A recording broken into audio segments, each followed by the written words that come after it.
अधिदैविक आणि आध्यात्मिक. आध्यात्मिक, अधिभौतिक आणि अधिदैविक आहे का नाही महाराज. आध्यात्मिक, अधिभौतिक आणि अधिदैविक या तीन तापाची तापलेली कोणता ना कोणता ताप चालूच राहतो. एक याच्यातलं वाक्य बा, कोई तन दुखी, कोई मन दुखी, कोई धनबिन फिरे उदास, थोडे थोडे आहे सब दुखी, सुखी है राम के दास. कोई तन दुखी, कोई मन दुखी, कोई धनबिन फिरे उदास. काही शरीरात दुखी असतात महाराज, काहीला शरीराचं दुःख नसतं. मन दुखी, मनानं दुखी असतात. शरीरानं धडधाकडे टाकते जरी वाटत असले तरी मनानं काय असतात, दुखी असतात. त्याच्यानंतर महाराज कोई धनबिन फिरे उदास. काही मला शरीर चांगले, मनातलं दुःख म्हणजे घरचं दुःख, त्यांना तेही दुःख नाही. पण धनबिन फिरे उदास, धनासाठी काय व्हावं लागतं, थोडे थोडे आहे सब दुखी. थोडे थोडे काही ना काही, काही ना काही, काही ना काही दुःख वाट्याला काय आहे, आलेलं आहे. असा आध्यात्मिक ताप आहे, अधिभौतिक ताप आहे आणि अधिदैविक ताप आहे का नाही. त्या तीन तापाची शेगडी कधी ना कधी तापलेलीच राहते, ती सारखी तप्त झालेली राहते. असं हे शरीर आहे अशा प्रकारे. आणि महाराज जे मृत्यू का काशी कुरुंडी, हे चिंतेच्या पुढे मृत्यू का काशी कुरुंडी सांडिली आहे. मृत्यू रूपी कावळ्यानं, मृत्यू रूपी कावळा अशा प्रकारचं त्या कावळ्याचं खाद्य साहित्यालाच ठेवलेलं आहे. म्हणजे तो एक ना एक दिवस त्याला काय करणार आहे, त्याचंच नाव त्याच्यावर लिहिलेलं आहे. एक ना एक दिवस त्याला काय करणार आहे, खाणार आहे. जे दैन्याचे दुबदे, दैन्य म्हणजे दीनपणा, दीनपणा. दैन्य, दैन्य म्हणजे गरिबी होती. दैन्य आपण गरिबीला शब्द वापरतो, पण महाराज दैन्याचा शब्दाचा खरा अर्थ आहे दीनपणा. दीन या शरीरात आहे तोपर्यंत दीन करून टाकतं शरीर. दीन करणं म्हणजे काकुलतीला आणणं आहे का नाही. तुकोबरायचं गाड्या दीन शब्द तुकोबराय म्हणतात, इंद्रियाचे दिने आम्ही केलो नारायणे. काकुलती आणले इंद्रियानं, काकुलती आणलं महाराज. कोणापुढे हात पसरायला लावणं याला काय म्हणतात, दीन करणं. कोणापुढे हात पसरायला लावणं, कोणापुढे हात पसरायला महाराज असा माणूस नाही. फरक एवढाच आहे.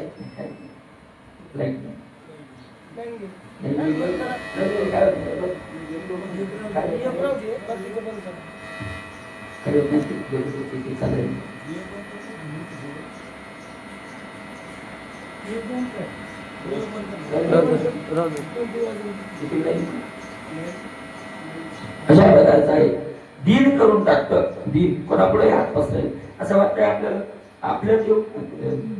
आपल्या येऊन ते जर वाटत असेल मला काय माणूस कोणाकडून, पण त्याच्यापेक्षा वरचा कोणीतरी, आमदाराच्या वरचा कोणीतरी आहे, खासदाराच्या वरचा, कुणाला कुणापुढे शरीर काय करत राहतं, दीन कर. दुभती गाय, दुभती गाय ज्ञानोबराय म्हणतात.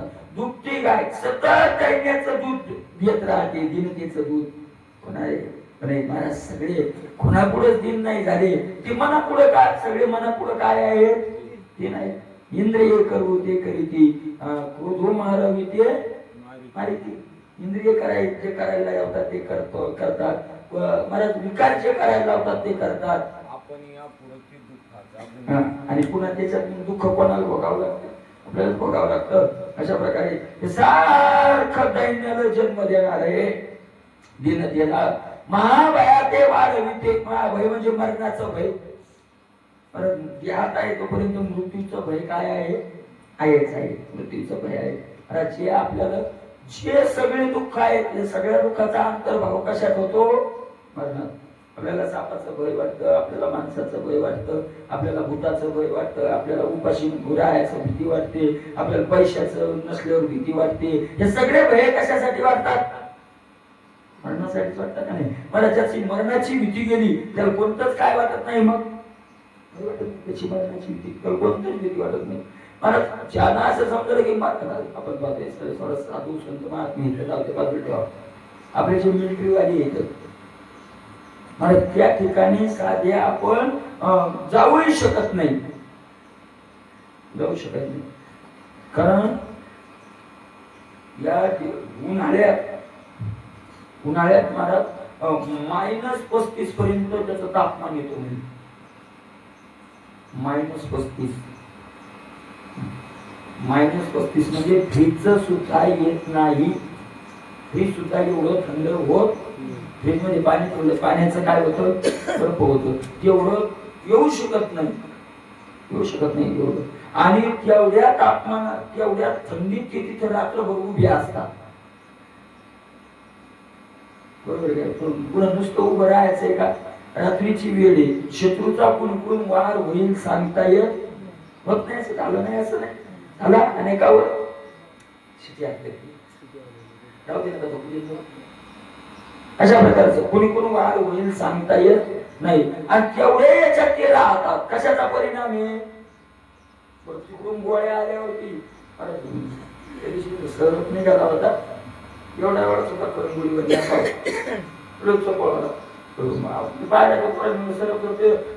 दगड आणला, तो म्हणतो स्वरूपा सोडतो मला, त्यानं दगड आता लागला थोड्यात, पण तिथून त्या पलीकडे इथून उडी त्याला अलीकडे मारली, उडी इकडे मारली. पण त्यानं उडी मारली तर तिथं 10-15 जण होते, त्याची उडी इथून इथं पोरं तिथं अंगावर कोणाचे आलाय का? तो त्याचा जीव वाचवायला ठीक आहे, अंगावर आला त्याला सोडले ना, हे ठीक आहे. पण त्या तिकडे उडी आणली आणि सगळे कोणीकडे पळाता का नाही? तू काय करू लागला, मी सगळे पुढे बोलवलं, दुसरं काय करू लागलो, पण सगळे पळाले, सगळे पळाले. अरे जर एवढा साप करंगुळी आणि चित्र आपण इकडे पळतो, तिकडून गोळ्या सुटल्या आणि पळायचंय कुणीकडे, तिकडे पळायचंय. त्याचं कारण काय? गेली मरणाचं इथे गेली. जीवावर उदार होणं, याला काय म्हणतात? जीवावर उदार म्हणतात ना, काय जीवावर उदार झालो आम्ही. अशा प्रकारे ज्ञानोबा म्हणतात, तनु म्हणून जीवे आणि असं काही जीवनी उदार, जीवनी उदार. आम्ही भक्त कशा आहोत? जीवावर उदार आहोत, अशा प्रकारचे आहोत. आणि म्हणून महाराज हे जर करायचा, ते जीवावर उदार जे जाईल, त्यांना कशाची भीती वाटते? मग भीती वाटत नाही. मला तुकोबरे रखुमा देवीवर जोडावया, जीवाशी उदार व्हावे, जीवावरी तरी अशा प्रकारे जीवावर उदार. मला तुकोबऱ्यांनी देव सोडले आणि डायरेक्ट आमच्या डोक्यावर गेली, आमच्या डोक्यावर जाऊन 15 दिवस मांडी घालून बसली. म्हणजे जाताना 15 दिवसाचं खायला नाही गेलं, जाताना 15 दिवसाचं काय लागतं ते खायला नेलं नाही. गेले कुणालाच माहित नाही, कुणीकडे गेले कुणालाच माहित नाही. निरोपायांनी नंतर पाहून पाहून शोध लावून विचारत कोणीतरी घरावर सांगितलं, वयात डोंगराकडे गेले, इकडे गेले, इकडे जात जात निरोपायांनी तो शोध लावला 15 दिवसानंतर. आणि 15 दिवस महाराज असे मांडी लावून तुकोबऱ्या गुहेत जाऊन बसली. आजही ती गुहा आपल्याला पाहायला मिळते, जिथं भगवंताचा पहिला साक्षात्कार तुकोबऱ्यांना झाला. पहिला साक्षात्कार झाला. पहिल्या सापाच्या रूपात भगवंत आले आणि भयानक पत्करे मारायला लागला. तुकोबऱ्याला जागेवरची जागा सोडली नाही. तो साप इकडून जा, तिकडून जा, तिकडून त्यांना सुरू असेल मला मोठा साप. तुकोबऱ्यांनी जागा सोडली नाही. मग आकाशवाणी त्यांनी सांगितलं, तुकोबराय मी आलोय सापाच्या रूपात. भगवंतांनी सांगितलं घेता. त्यांनी सांगितलं असे सरपण येऊन तू पाहायसाठी थोडं उपोषण केलं. सर्पाच्या नियंत्राच्या रूपात तो तुम्हाला उदय दिसत होता, हृदय मला तू दिसला असता. मला सापाच्या रूपात नाही, मला तुला प्रत्यक्ष पाहायचंय, चतुर्भुज रूपात. मला साक्षात तुला आलिंगन द्यायचंय. त्या सापाच्या रूपात पाहायचं. देवाचाही नाईलाज झाला. आणि मग मला भगवंतानं तिथं काय केलं, भेट दिली. पण 15 दिवस जाऊन डोंगरात बसायला याच्यावर जीवावर काय व्हावं लागेल? व्हावं लागेल. सोपं थोडं आहे. जीवाशी उदार तुकोबराय. तुकोबराय म्हणतात तुका म्हणे व्हावे जीवाशी उदार, म्हणजे आपल्याला व्हावे, म्हणजे आपल्याला नाही सांगेल की अगोदर झाले. का संतांचे शब्द मानतात लोक? कारण त्यांनी तुका म्हणे चाकोनी सांगी, माझा अनुभव आहे म्हणजे चाकोनी सांगी, चाकोनी सांगी.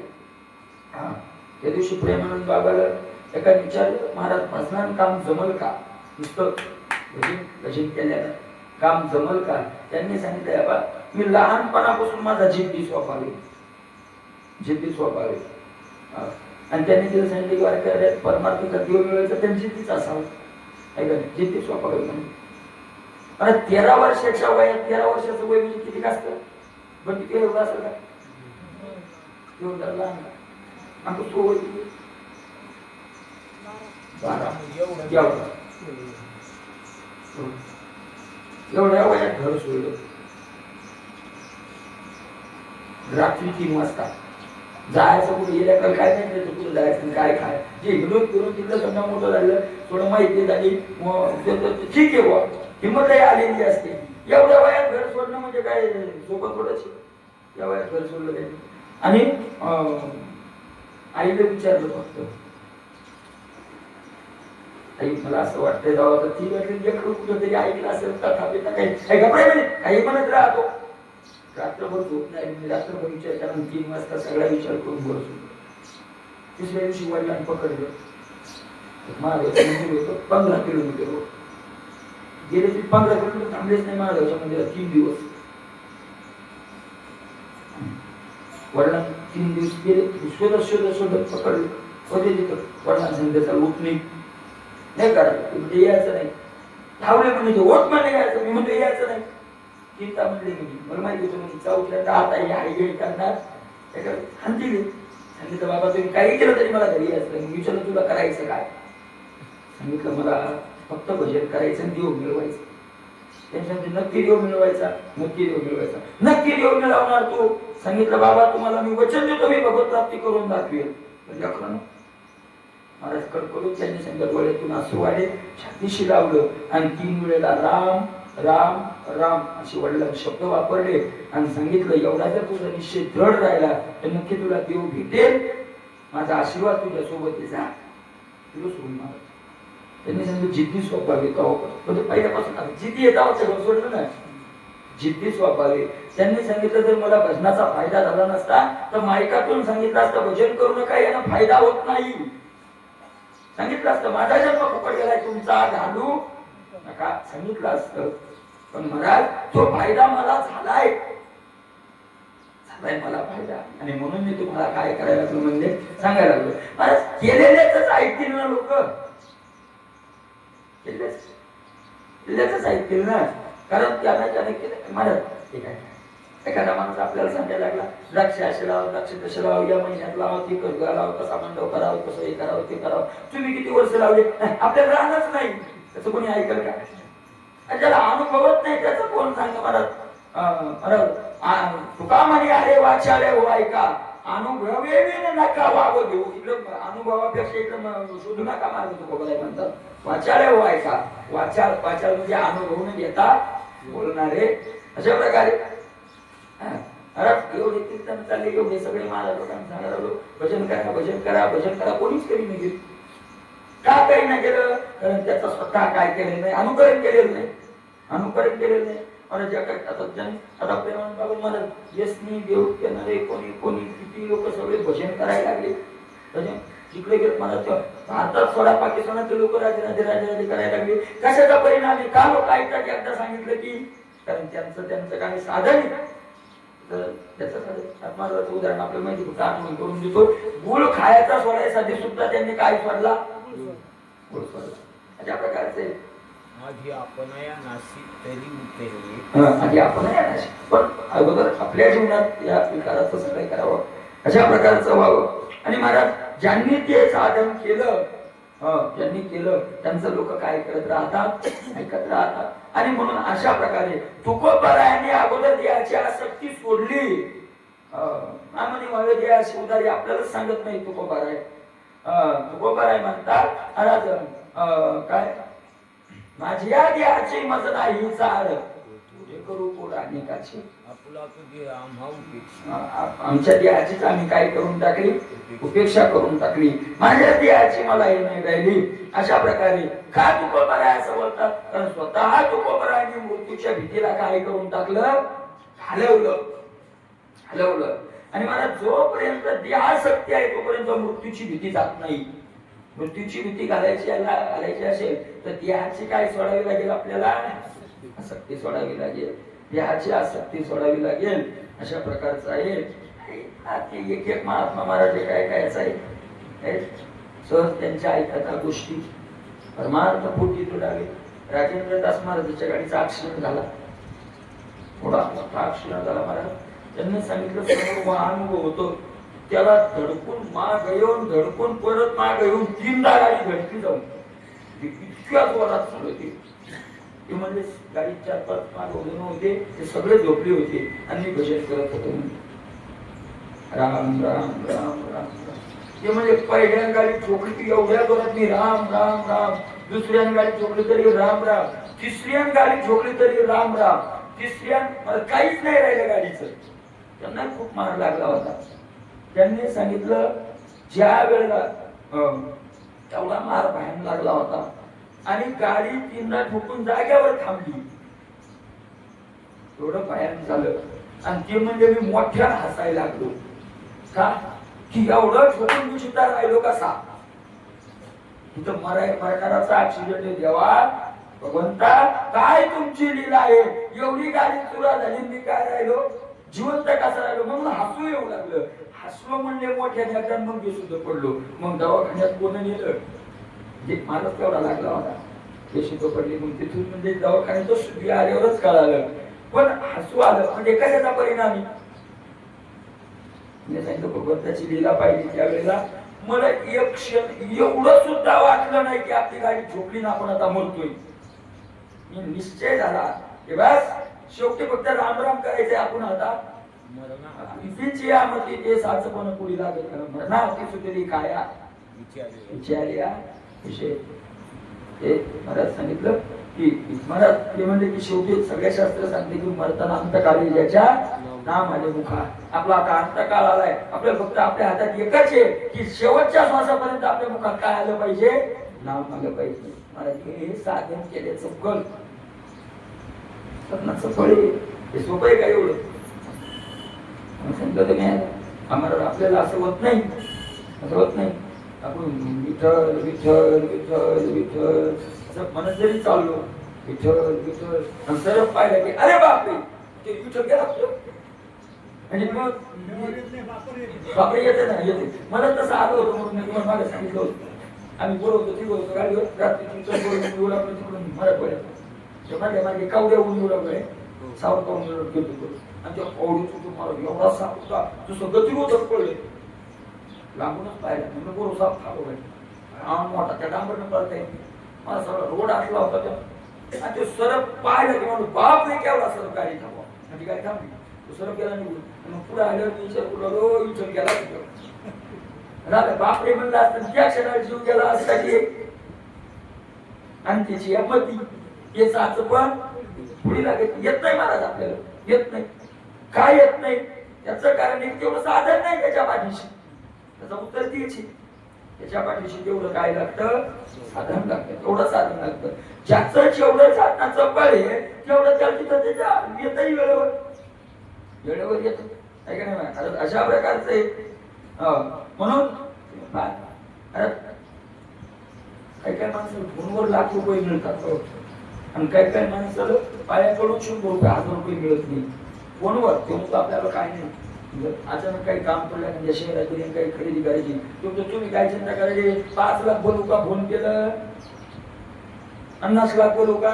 मला सांगा 50 लाख 5 लाख 50 लाख फोनवर मिळतात. कोणाला ज्याची पद चांगली आहे ज्याची पद चांगली असते वेळेवर 5-50 लाख मिळतील. तसं ज्याचं साधन चांगलं आहे त्याचं वेळेवर भजन लगेच पडायला येतं.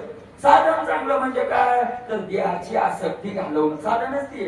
परमार्थाचं साधन काय, परमार्थाचं साधन म्हणजे कसल्याही प्रकारे देहाची काय घालवायची आसक्ती. भजन तरी करणं कशासाठी आहे, देहाची आसक्ती. देव मी नाही. आणि महाराज असं ज्यानं केलं त्याला मृत्यूची काय राहत नाही, मग भीती राहत नाही. आणि हे साधन जर नाही केलं करत राहिलं, हे साधन जर आपण केलं नाही तर भीती वाढ होणार आहे. महाभया ते वाढविते महाभय, महाभय म्हणजे मृत्यूचं भय. सगळ्यात मोठी भीती मरणाची भीती आहे महाराज. आपल्याला तर काय आता माहित नाही, म्हणजे मलेबाऱ्या भोगली आपण. किती जन्म झाला असेल आपला?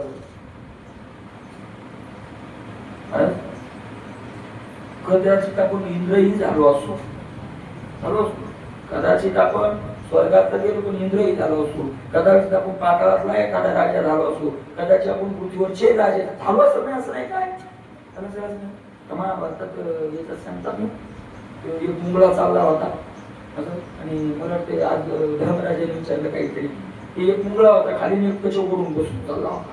अशा प्रकारचे माहिती तुम्हाला सगळं सांगितलं नाही. तो म्हणे मागच्या जन्मात काय होता इंद्र, म्हणजे इंद्रचा मुंगळा होऊ शकतो तर आपण मानव झालो, मग इंद्र झालो तो सुखाशा होऊ. किती कल्पाच्या कल्पात किती जन्म झाले आपल्याला काय माहितीये. त्या तुकोबाराय म्हणतात गणित नाही.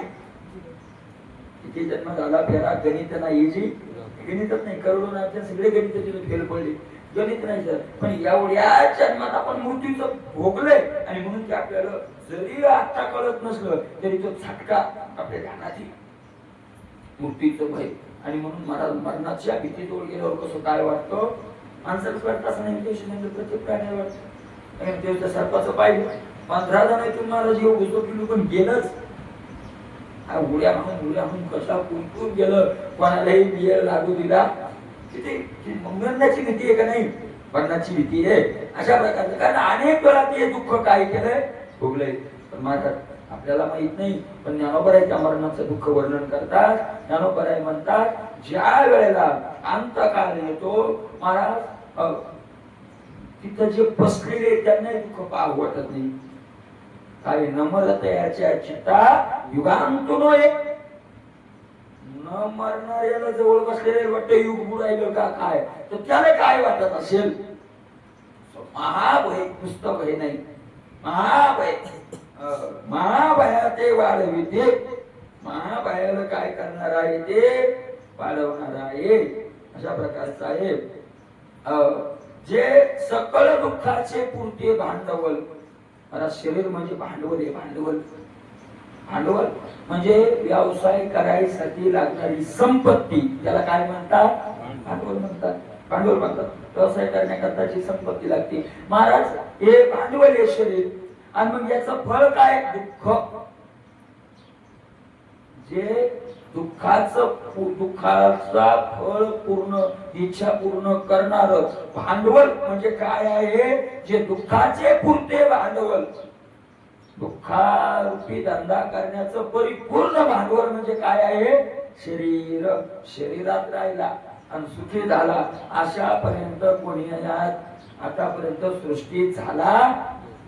शरीरात राहून सुखी राहिला म्हणावं लागतं सुखी, म्हणतोय आपण सुखी, किंवा आपल्या अज्ञानामुळे आपण तो सुख मानतोय. ते सुख महाराज काय नाही, ते सुख म्हणजे वादळापूर्वीची शांतता. वादळ येणारच आहे. राऊत बाबा एकदा म्हणले होते वर्षानुवर्ष जर जीवनात कोणतंच दुःख आलं नाही, कोणतंच नाही आलं, लहान मोठं कोणतंच नाही आलं, तर एकांतात जाऊन बसवून चिंतन करावं, मी नक्की परमार्थ तर नाही करायला. म्हणजे रस्ता तर चुकीचा नाही, संसारिकाच्या नावावर इकडे रस्त्यावर तर नाही लागलो, कारण वर्ष 2 वर्ष त्याच्यात दुःख आलं नाही असं होतच नाही. पावला पावला छोटे मोठे दुःख काय राहतात, चालूच राहतात. अशा प्रकारचे दुःख देणारं परिपूर्ण भांडवल आहे, जे दुर्मतीचे मूळ, दुर्बुद्धीचं जे काय आहे मूळ आहे. दुर्बुद्धी इथून जन्माला येते. अशा प्रकारचं आहे कुकर्माचे फळ, वाईट कर्माचं मिळालेलं फळ. वाईट कर्माचं फळ कसं काय, वळवत भाग्यानं मनुष्य देह मिळाला असं म्हटले. भाग्य आली की मनुष्य देहा असं म्हटलं तुकोबारायांनी. भाग्य अरे त्याचा साध्य मनुष्य देहाचं साधन भाग्य, त्याचा कुकर्माचाच फळ आहे.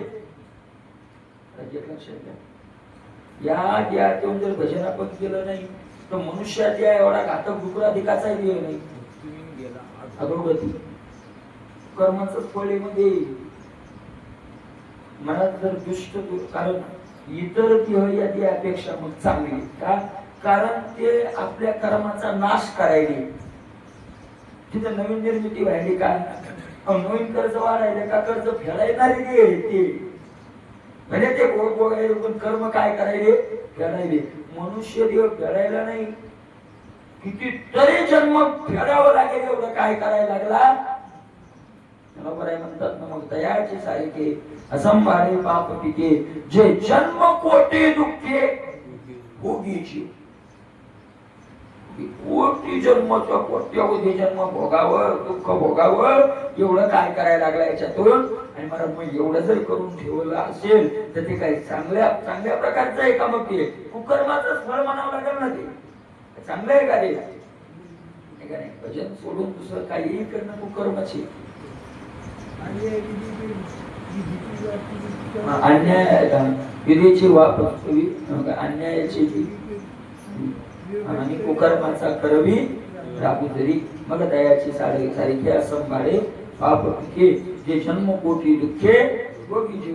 किंवा त्याच्या विरुद्धही सांगितलं आहे का नाही? विधीचे वागचा सांभाळला, सत्क्रियाचं बी पेरलं आणि महाराज सद्गुणाचा त्यात लाभ केला तर मग पुण्यही होतं. अशा प्रकारचं होतं. एक भगवत प्राप्ती न करता मला ते जर झालं तर ते कुकर्माचं काय आहे? फळ आहे. अशा प्रकारचे महाराज म्हणून जे कुकर्माचं फळ आहे व्यामोहाचे केवळ स्वरूपाची आणि भ्रमाचं भ्रांतीचं तर मूळ काय आहे? स्वरूपाची. भ्रमाचं स्वरूप भ्रमाचं आहे. शरीर म्हणजे मूर्तिमंत भ्रम. शरीर म्हणजे मूर्तिमंत काय हो? भ्रम आहे.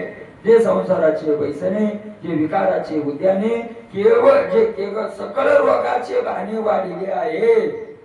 संसार कोणामुळे आपल्या डोक्यावर येऊन बसलाय? शरीरामुळे बसलाय. संसाराचे व्यसने थोडं वर नाही. अशा प्रकारे जे विकाराचे उद्याने, विकाराचा बगीचा आहे, सगळे विकार येऊन इथं राहतात. मला सगळे विकार राहतात आहे का नाही? अशा प्रकारचे विकार जे सकळ रोगाचे बहाणे वाढले आहे. रोगाला खायला वाढलेलं ताट कोणत्या रोगाने पोट भर जेवून जावं म्हणतात.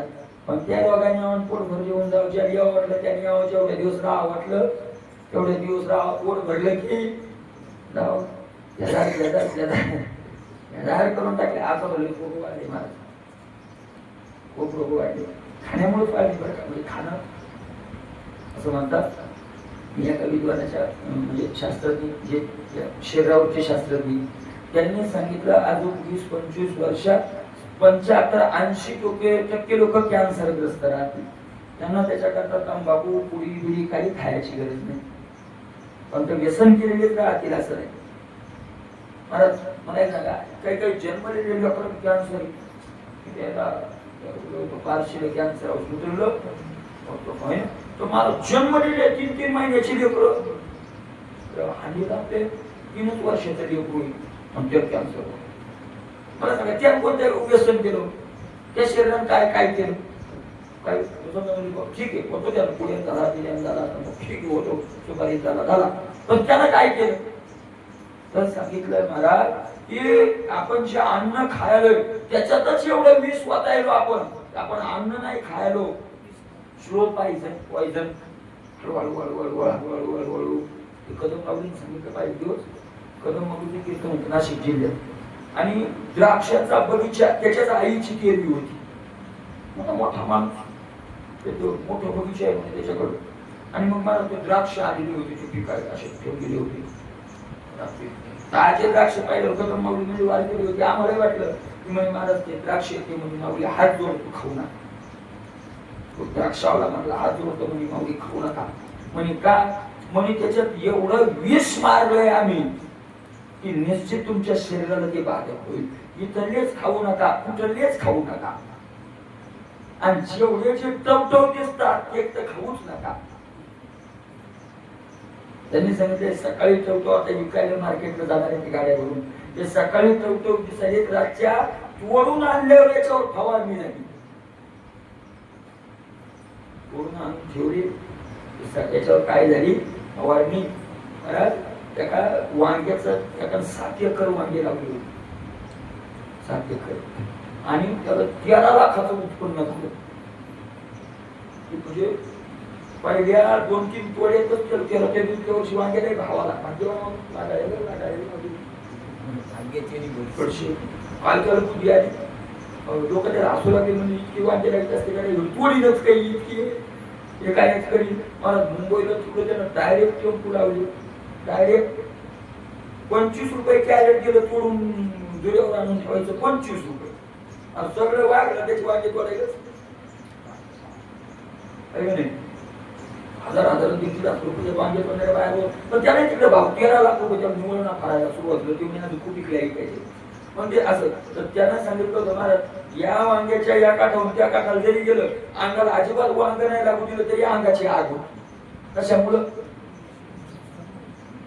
औषध फवारलं औषध एवढा औषधी म्हणी की अंगाची आपोआपच मी त्याला म्हणलं चला जाऊ वांगे कसं काय काय गेलो होतो सोडती म्हणलं चला तो मी जाऊच नका अंगाचीच आग होती मी त्या तोडणाऱ्या बाया त्रस्त आहेत म्हणे अंगाची आग पाऊस टाकले मी कोणतं तरी ते तेल अंगाला लावायचं मग तोडायला जायचं म्हणजे विचार करा नुसतं आपण काय खायला लागलो विष खायला लागलो विष काही लोक आहेत महाराज काही काही बरोबरचे सूर्यवंशी सर झाले त्यांच्याकडे 700-800 लेकरू आहे त्यांच्याकडे 10-15 एकर शेती हे शेतीत माळव लावले त्यांनी 3-4 एकर आणि त्या लेकरांना ते त्या याच्यात कोणतंच औषध फवारत नाही त्या माळवर त्यांनी सांगितलं आम्हाला 60-65% वांगे फेकून द्यावे लागतात 40% उपयोगाला येतात एवढी पिढी तेवढे सहन करतो आम्ही पण लेकरांच्या बुद्धीवर परिणाम आपल्याकडून पाप नको म्हणून त्याच्यावर औषध फवारत आजही असे शेतकरी की आपल्या घरच्या पुरतं ते काय करतात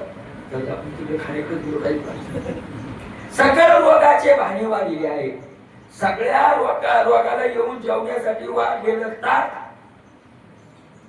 कोणत्याही रोगाने हो 72,000 रोग आहेत महाराज शरीरामध्ये 72,000 नाडीचे काय आहेत पण ते रोग किती बारीक रोग आहेत किती काही रोग शरीर उभं करत नाही पण त्रासही सोडित नाही का टोंगळी अंग ठणठण करणं अंग कणकण करणं एक तो रोग असा आहे कस कामच व्हायला चोपात आहे काय डॉक्टर ते म्हणतो डॉक्टर डॉक्टर बाजून निघून होतो डॉक्टर साहेब काय कस कामच व्हायला कस कमी कसं आहे ते सांगता येत नाही तुम्ही आता गोळ्या कोणत्या जेव्हा तुम्हाला नेमकं मस्तीच कोणत्या घाला कारण कस कानू व्हायची काही नाही मशीनच नाही तपासायची काय करावं आणि रोग आहे कसकानू व्हायचा त्रास तर व्हायला आहे पण कशाचा व्हायला हे सांगता येईन त्याचं नाव कसकानू काय व्हायला काय सकल रोगाचे बारे मग ते रोग आहे काळाचा किती काळाची पुष्टी काय आहे खिचडी असेचा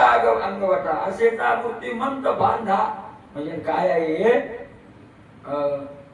जन्म मरणाचा वरिवंता स्वभाव जे आणि जन्म मरणाची वाहती वाट सारखी किंवा जे गुलीचे भरीव विकल्पाचे होतीव किंबहुना पेव विंचवाचे चुका करण्यानं भरलेलं शरीर महाराज चुका चालू राहतात विकल्पाचा मूर्तिमंत पुतळा आहे फार काय सांगू अर्जुना किंबहुना फार काय सांगू पेव विंचवाचे विंचवाचं पेव सारखं महाराज त्यांचे देतात पेव माहिती होतं ते धान्य खावायचे ते पण हे गव्हाचं याचं ज्वारीचं पेव नाही कशाचं पेव हे सगळे इंचू भरलेले आणि त्याचं ते त्याच्यात राहणं म्हणजे शरीरात राहणे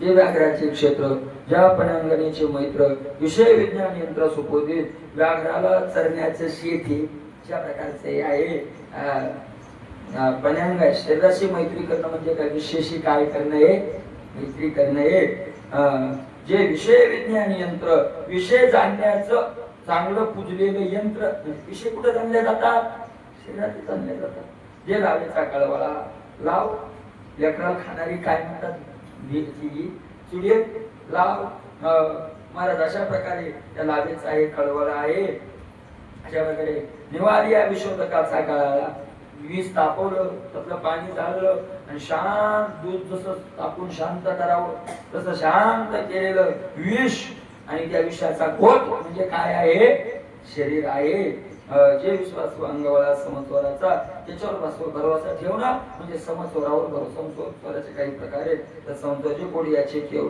काळ सर्पाचे मार्दव गुरियेचे स्वभाव गायी नजे अशा प्रकारचं जे शरीर आहे महाराज जे वैर्याचा पावनेरू, जे दुर्जनाचा आदरू, हे असो जे सागर अनर्थाचे समुद्र आहे, स्वप्ने देखील स्वप्न मुगजळी सशन्य देवन, जे धूम्र रजाचे ऐशे जे हे शरीर, काय वाईट वाईट वाईट त्याचं वर्णन केलं की येते न पवतीची पुढती नर, ते शरीर ते नर पुढती न पवती, हे शरीर ते न पवती, कोणते नर न पवती, जे होणी ठेरे अपार स्वरूप माझे, मी अपार आहे. अपार किती अपार आहे मला त्याचं कोणी आतापर्यंत वर्णन करू शकलं बरायने त्याचं वर्णन केलंय. बराय म्हणतात महाराज 6 गुण हे त्याचे, यश श्री अवतारे ज्ञान वैराग्य आणि ऐश्वर्य, हे 6 गुणवर्य वसती जेत म्हणून तो भगवंतो तो निसर्गाचा संगातो अशा प्रकारचा आहे.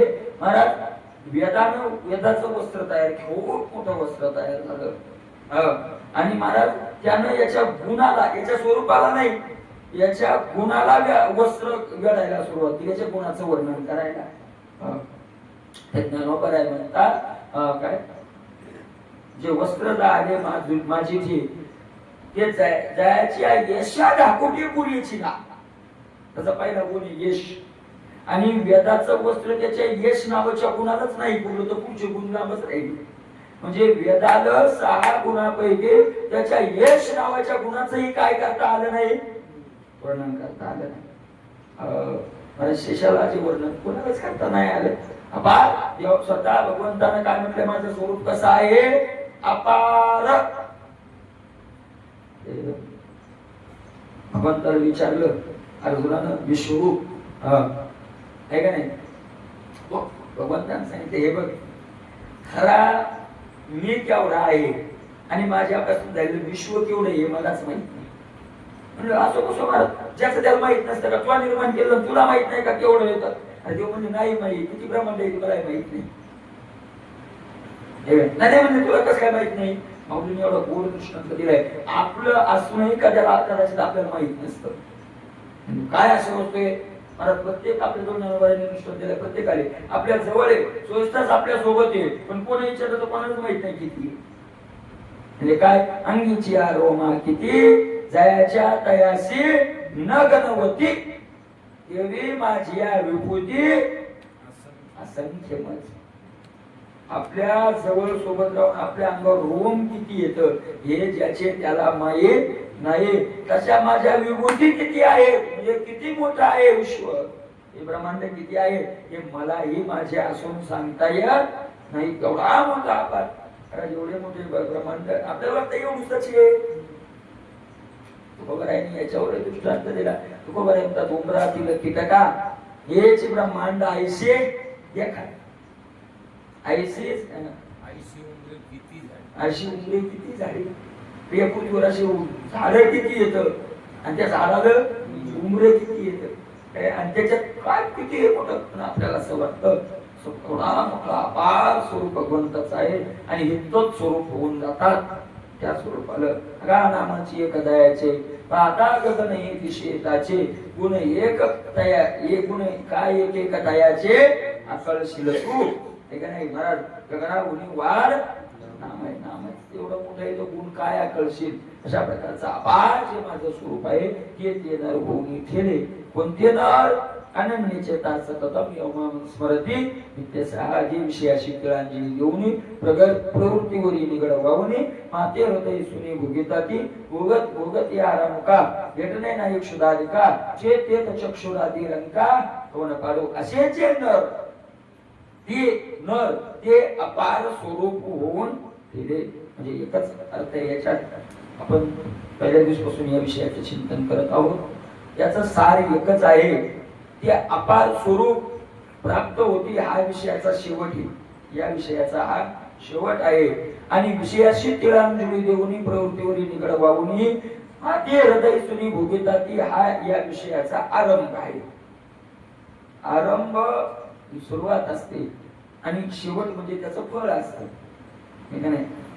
आरंभ आणि सांगता, नाही का नाही, सांगता म्हणजे त्याचं फळ असतं आरंभ म्हणजे त्या साधनाची काय असते, सुरुवात असते. तर विषयाशी तिळंजली देऊन इथून परमार्थाची सुरुवात आहे.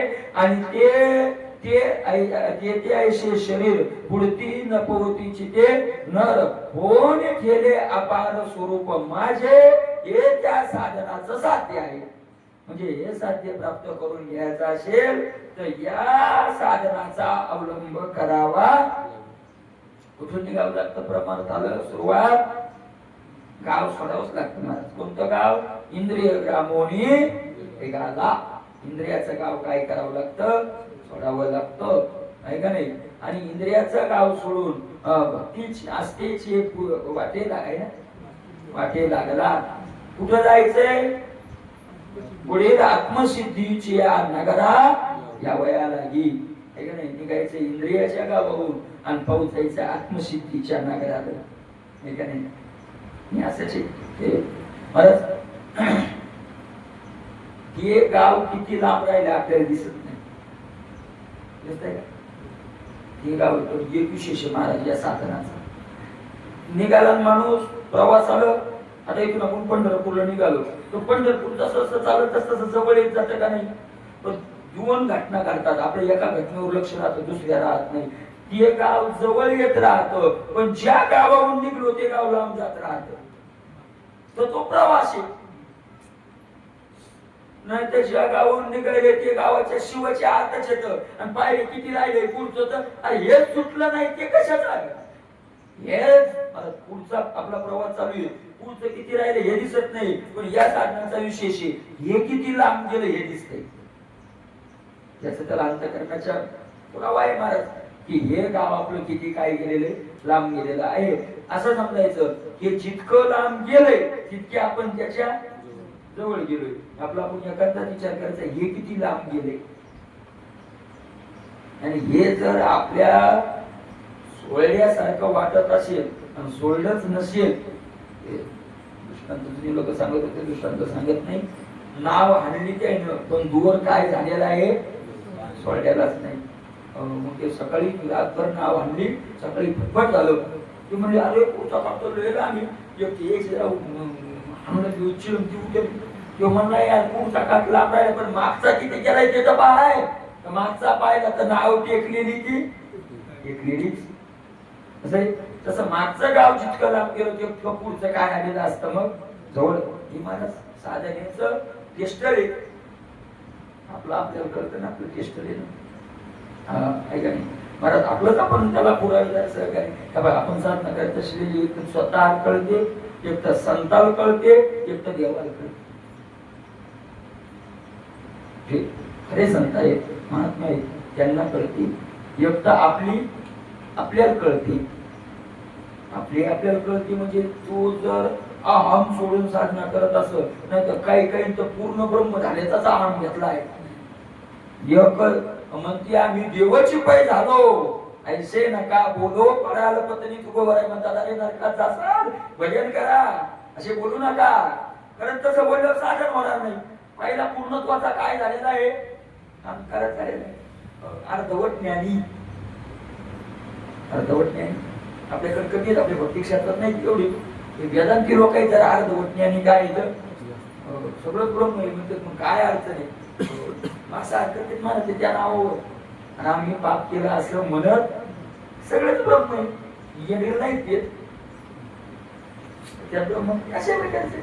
आणि म्हणून अशा प्रकारचं आहे महाराज आपलं साधन. आपलं आपण म्हणतात तुका म्हणे साक्षी असू द्यावे मन, खात्री ते आण काढावया.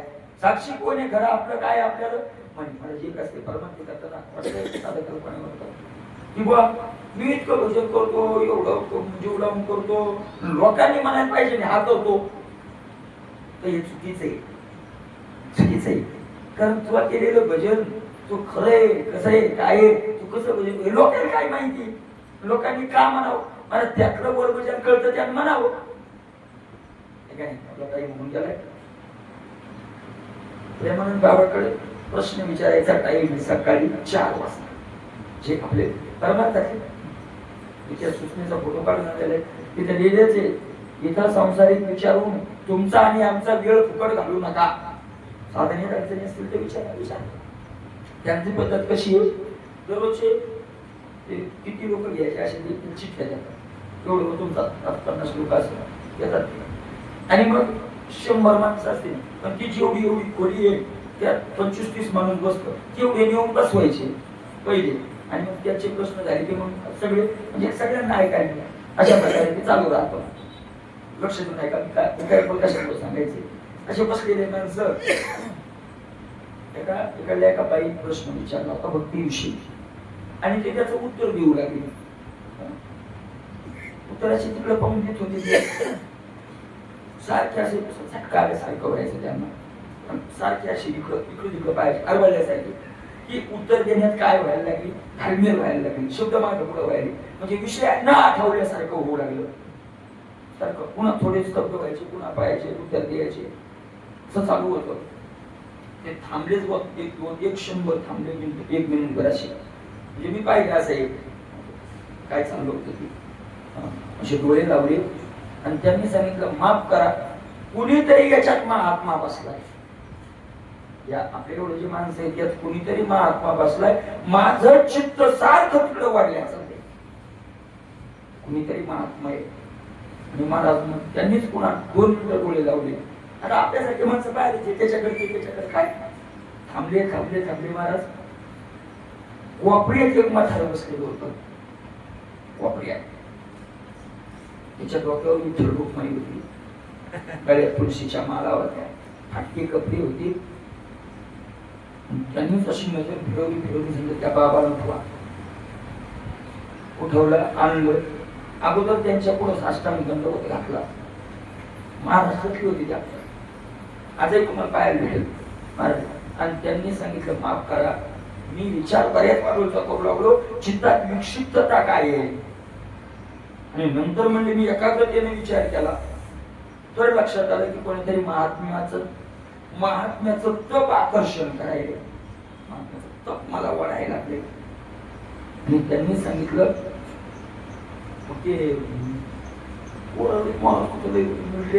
राजीनामे घेऊन आली तिथे शिबिर तुझ्या पोरगा होता तो प्रश्न विचारायचा, पोरगाला त्या तो चिठ्ठी द्यायची. त्याने सांगितलं बाबा म्हणून बाबा त्याला माफ करा, मला हे ज्या वेळेस हात येऊ लागले त्यावेळेस मी यांना हात येऊ दिली. दिसायला इतकं भोळत होतं ना काय, शेतात बटणं नव्हती, कपडे असे मळमळ गोळ गाडी बिडी पाहिजे, मला शरीर वाळून गेलेलं, दाबाड हात गेलेली. मी हात येऊ गेलं आणि मीच कोपऱ्यात बसवलं. सुरुवातीला चालते पण पुढं कशाला असं म्हातारा म्हणून मी कोपऱ्यात बसवलं. आणि मग त्यांनी सांगितलं पाया पडून क्षमा माग. आणि मला त्यांनी स्पष्ट शब्द प्रेमानंद बाबाचे, महाराष्ट्रातले चालते बोलते तुकाराम महाराज तुकोबरायला जी प्राप्ती झालेली त्या महात्मा झालेली. अरे तुम्हाला का ओळखलं त्यांना, त्यांची का ओळख होती का आवती होती का प्रेम संबंध होता, काय संबंध होता त्यांचा काय. पण एका महात्म्याचं अंतकरण म्हणून भक्ताचा महिमा फक्त जाणती चांगलं महाराज त्यांनी. आणि त्या महात्म्याला हिंदी बोलता येईल, महाराज लोक हिंदी येत नाही. ते त्यांनी सांगितलं बाबा ते म्हणजे मेरे को हिंदी नाही आती, ते म्हणजे बाबा तुम्ही काहीच बोलला, तुमचं दर्शन झालं बस, तृप्तता मिळाली आम्हाला. आणि शेवटी 10 मिनिटं ते बोलले प्रेमानंद बाबा, त्यांचंच महत्व प्रेमानंद बाबांनी सांगितलं. आणि नंतर सांगितलं बाबा एक उपकार करा, काय 2 महिन्यात दर्शन द्यायला यायचा, तुम्ही दर्शन द्यायला 2 महिन्याला यायचा. आणि मग इकडे आल्यावर लोकांचे सत्कार सुरू झाले, जाहीर झालं ना सगळं. आणि मग लोकांनी सत्कार सुरू केले की अशा प्रकारचा महात्मा ओळखलं. मग आता जातात ते नंतर, आता मागच्या महिन्यात ते महात्मा गेले होते, जात राहतात. पण मला सांगा ज्या महात्म्यांनी उपेक्षा केली का नाही आपण. आता आपल्याकडे लोक काय म्हणत असते, नाही बघायला वैदिकडे पुढच्या पंक्तीला पैसे सप्त्याला गेल्यावर कुठे गेल्यावर. मग त्यांच्या मुलांनी यांनी पत्रकार लोक मला गेले, त्यांनी विचारलं, त्यांनी सांगितलं आम्हाला काय आम्हाला वाटत होतं वेळ म्हणत होती, आमचं सगळं गाव यावं काय म्हणतंय वेळ म्हणते काय कळते अशा प्रकारचे. आपण फक्त त्याला शहाणा म्हणतो, जग 2 तास पार लोक रंगत येतात बोलून. आपल्या बाकी साधन काय कळतंय, एक तर देवाला कळतंय, देव मान्य संतांना कळतंय, आहे का नाही. अशा प्रकारचे आणि देवमान्य संतांना साधन करतो म्हणून तुकोबारायांना त्याची भीती वाटते. आपल्याला भीती वाटते, परत लोक हसतील आपल्याला. तुकोबाराय म्हणजे मग लोक हसण्याची भीती वाटत नाही. महाराज म्हणजे ते आचतील संत मनोनिचित्त हे मूर्ती म्हणतो वेगळे चित्त आहाच भक्त नुसतावरचा भक्त आहे असं म्हणून मला कोण हसतील संत. लोकांनी फक्त आहाच म्हणू द्या, नाही चांगला म्हणू द्या. जो मानितो देईल काही, न मानितो संत महात्मे. आणि महाराज अशा प्रकारचं साधन सुरुवात आहे आणि त्याचं फळ आहे. असं अपार स्वरूप महाराज ब्रह्मस्वरूप त्या साधकाला काय होतं, प्राप्त होतं. अशा प्रकारचं साधन आपल्याकडून घडणं शक्य नाही. काय करणार आहे महाराज आपल्याकडून, पण भगवंतानं आपल्यावर कृपा करून सर्व कार्य आपण भगवंताला शरण जाऊन शरणागता वज्रपंज अभय तो दाना तो उदार अशा प्रकारचा देव आहे. न होय निग्रह देहाशी दंडन नवजय मुकताहन सहावरी तरी नित्य नित्य करे आळवण माझा अभिमान असो द्यावा.